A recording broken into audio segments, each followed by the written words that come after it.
In this video, I'm going to show you how to add time slots in Square Appointments.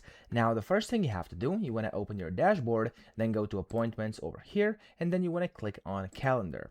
Now, when you click on the calendar over here, this is going to be your calendar, and of course, this is where you can change it, okay? So you can go ahead and basically go to the date which is relevant, and you have a few options. You could go and click on over here to basically create an appointment if you have one already and you want to fill in like time slots and stuff like that. You can just add in the event type, the customer, selected items, etc.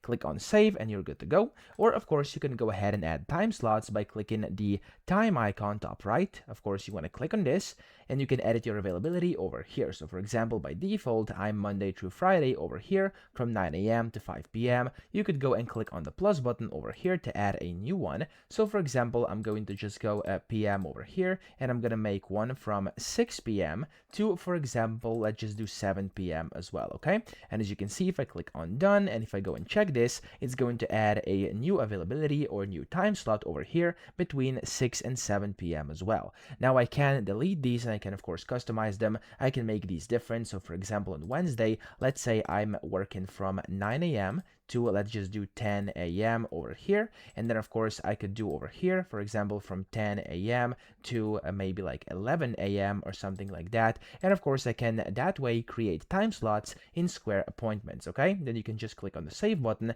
and you are essentially good to go. So I hope this video helped you out. If it did, please subscribe to the channel and help me out as well.